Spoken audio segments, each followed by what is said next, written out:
Hello students. In the previous lecture we have discussed about the boiling and evaporation, different temperature scales, difference between boiling and evaporation, and factors on which evaporation rates depends. ठीक है, तो इन सब चीज़ों के बारे में हमने अपने पिछले चैप्टर में पढ़ा था. ठीक है ना. डिफरेंट टेम्परेचर स्केल्स क्या हैं, जैसे कि केल्विन टेम्परेचर स्केल है, फ़ारेनहाइट है, डिग्री सेल्सियस है, कैसे किसको कन्वर्ट करना है ये पढ़ा था. फिर बॉइलिंग क्या होता है, लिक्विड से गैस में कन्वर्ट होना. इवेपोरेशन क्या है, अगेन लिक्विड से गैस में कन्वर्ट होना. But way what is the difference between these two terms, तो वो भी हमने पढ़ा था कि क्या डिफरेंस है. अगर दोनों एक ही चीज़ है तो डिफरेंस क्या है इन दोनों के अंदर, वो पढ़ा था हमने. ठीक है जी.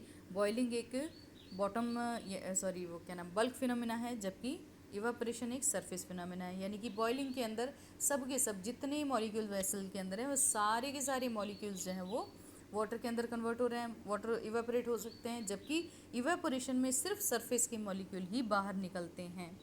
ठीक है. उसके बाद आपने फैक्टर्स जो हैं जिन पे कि डिपेंड करता है इवेपोरेशन, वो 4 फैक्टर पढ़े थे. टेम्परेचर पढ़ा था, सरफेस एरिया पढ़ा था, विंड स्पीड पढ़ी थी, ह्यूमिडिटी पढ़ी थी. जितना ज़्यादा टेम्परेचर होगा उतना ज़्यादा इवेपोरेशन जल्दी होगा, जितना ज़्यादा सरफेस एरिया हो गया उतना जल्दी इवेपोरेशन होगा, जितना ज़्यादा विंड स्पीड होगी उतना ज़्यादा इवेपोरेशन जल्दी होगा. लेकिन ह्यूमिडिटी जितनी ज़्यादा होगी एटमॉस्फेयर में, इवेपोरेशन का रेट उतना कम हो जाएगा. ठीक है.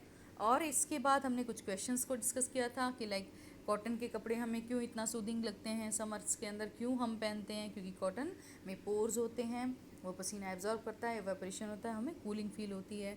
मटकों में पानी ठंडा क्यों होता है, क्योंकि उसमें छोटे छोटे पोर होते हैं, एवापोरेशन होगा, अंदर के पानी के से हीट लेगा और पानी ठंडा कर देगा.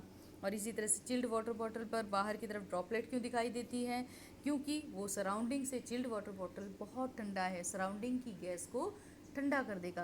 और जब गैस कूल होती है तो लिक्विड में कन्वर्ट हो जाती है, इसलिए वाटर बॉटल के चारों तरफ लिक्विड नज़र आ रहा है आपको. और ये प्रोसेस कहलाती है कंडेंसेशन. तो ये एक मैंने ब्रीफ में डिस्कशन कर लिया है जो लास्ट लेक्चर में आप लोगों ने पढ़ा था. अब एक लास्ट ही टॉपिक बचा है इसका, बस एक छोटा सा टॉपिक बचा है लास्ट में, लेटेंट हीट. बहुत डिटेल में नहीं है आपके सिलेबस में ये टॉपिक, बट हम इसको भी डिस्कस कर लेते हैं. क्या है लेटेंट हीट, बहुत इंपॉर्टेंट है वैसे ये topic. What is latent heat. Actually latent का मतलब होता है हिडन. ठीक है. जो लेटेंट टर्म है इसका मतलब है हिडन. देखिए स्टार्टिंग में मैंने इसको दिखा रखा है डायग्राम, सॉरी, ये लेटेंट का मतलब होता है हिडन. हिडन मानी छुपा हुआ. छुपा हुआ क्या चीज़ है, व्हाट इज़ हिडन. जैसे कि मान लिया एक वेसल में वाटर है, सबसे सिंपल एग्जांपल हर जगह वाटर का ही होता है तो वही हम लोग यूज़ कर लेते हैं. मान लिया एक वेसल में एक बर्तन के अंदर वाटर भरा है. इसका सबसे पहले हमने टेम्परेचर नोट किया, माना कि टेम्परेचर 30 डिग्री सेंटीग्रेड है. फिर हम इसे हीट करेंगे. हीट करने पे क्या होता है, टेम्परेचर बढ़ेगा. तो ये टेम्परेचर 30 डिग्री सेंटीग्रेड से मान लीजिए 100 डिग्री सेंटीग्रेड तक बढ़ गया. तो फर्स्ट पॉइंट क्या हुआ, फर्स्ट पॉइंट हुआ कि जैसे जैसे हीट हमने बढ़ाई है टेम्परेचर बढ़ा है. ठीक है ना. लेकिन अब भी हम इसको हीट बढ़ा रहे हैं, 100 डिग्री सेंटीग्रेड टेम्परेचर पहुंच गया तो भी हम इसे हीट देते रहेंगे, हीट प्रोवाइड कराते रहेंगे.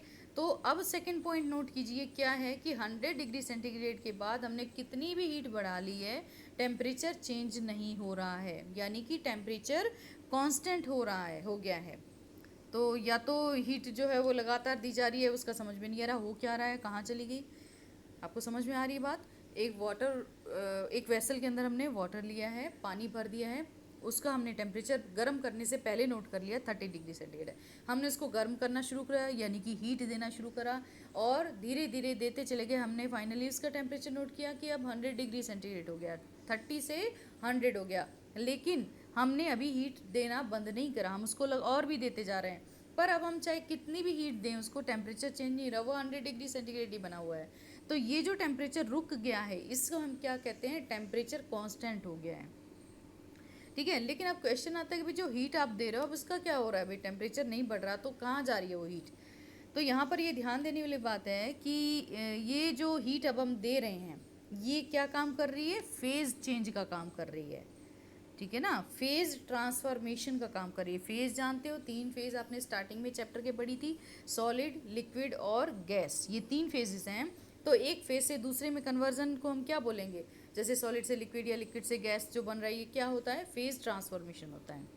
तो क्या है ये फेज ट्रांसफॉर्मेशन, कहाँ से हो रहा है, कैसे हो रहा है, कैसे हो रहा है, बॉइलिंग की वजह से हो रहा है। लिक्विड जो है वो गैस में कन्वर्ट हो रहा है बॉइलिंग की वजह से, इसे हम बोलेंगे फेज ट्रांसफॉर्मेशन। यानी कि टेम्परेचर तो नहीं बढ़ेगा, अब 100 डिग्री से ऊपर नहीं होगा, लेकिन लिक्विड जो है वो गैस में कन्वर्ट होना शुरू हो जाएगा। अब आपके मतलब समझ में आ गया कि हीट जो आपने दी है 100 डिग्री सेंटीग्रेड के बाद भी वो कहाँ गायब हो गई, वो गायब नहीं हुई है, वो लिक्विड को गैस में कन्वर्ट करने का काम कर रही है। यानी कि इंटरमोलिकुलर फोर्स जो है वो ब्रेक करने का काम कर रही है। जो हीट हम प्रोवाइड करा रहे हैं वो क्या काम कर रही है, जो लिक्विड है, जो वाटर मॉलिक्यूल्स हैं, इनके बीच में जो इंटरमोलिकुलर फेस फोर्स है उसे ब्रेक डाउन करने का काम कर रही है। ठीक है, और ये हीट जो ये काम कर रही है उसे हम बोलते हैं लेटेंट हीट, है ना।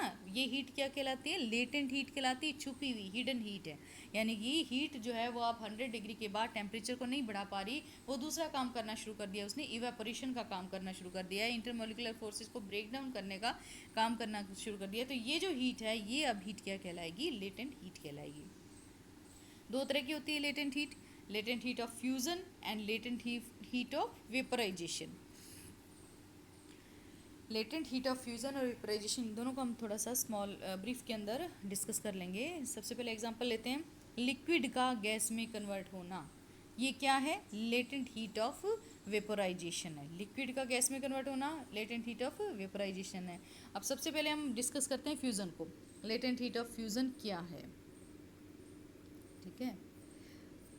आइस का एक पीस लिया मान लीजिए आपने, लेटेंट हीट ऑफ फ्यूज़न को हम डिस्क्राइब करेंगे। इसमें क्या किया हमने, मान लीजिए एक आइस का पीस लिया है, ठीक है। आइस का टेम्परेचर आपको पता है 0 डिग्री सेंटीग्रेड है। अब हम इसे हीट करेंगे तो टेम्परेचर नहीं बढ़ रहा, एकदम से आइस एकदम गर्म उबलने नहीं लग गई है ना, तो यानी कि टेम्परेचर नहीं बढ़ा, तो ये हीट टेम्परेचर इंक्रीज नहीं कर रही है जो आप दे रहे हो, ये क्या काम कर रही है, वही फेज कन्वर्ट ट्रांसफॉर्मेशन का काम, यानी कि सॉलिड को लिक्विड में कन्वर्ट करने का काम कर रही है। मतलब जो आइस का पीस है ये पिघलना शुरू हो जाएगा, जिसे कि हम बोलते हैं मेल्टिंग। दोबारा बता देती हूँ कि आइस का एक पीस हमने लिया, 0 डिग्री सेंटीग्रेड इसका टेम्परेचर है, हमने इसको हीट करना शुरू करा। हीट करेंगे तो टेम्परेचर बढ़ेगा आइस का, और टेम्परेचर बढ़ेगा तो क्या काम करना शुरू करेगा, लिक्विड को सॉलिड को लिक्विड में कन्वर्ट करना, यानी कि मेल्टिंग स्टार्ट हो जाएगी आइस की।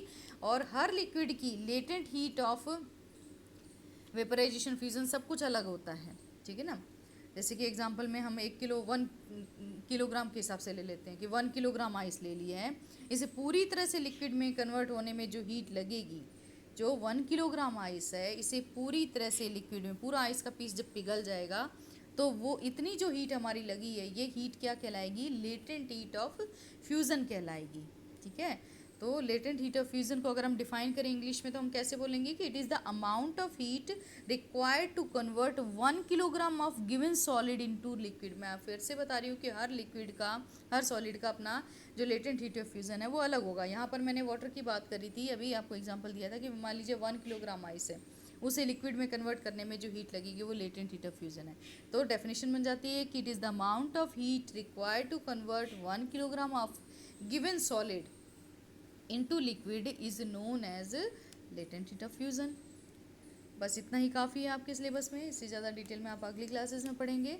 और सेकेंड टॉपिक था latent heat of vaporization, what is the definition, the amount, इसी तरह से डेफिनेशन आप इसकी बना लीजिए, the amount of heat required to convert 1 kilogram और 1 litre of liquid completely into the gas is called latent heat of vaporisation.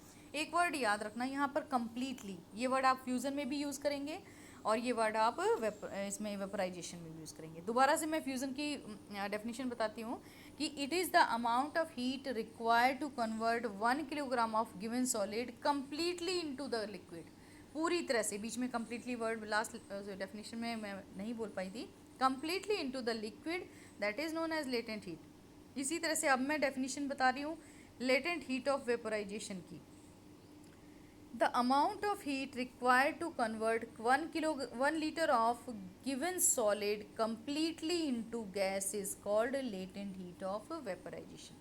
छोटा सा अंतर है, लेटेंट हीट ऑफ फ्यूज़न और लेटेंट हीट ऑफ वेपराइजेशन में सिर्फ 2-3 वर्ड्स का अंतर है, बाकी डेफिनेशन सेम है।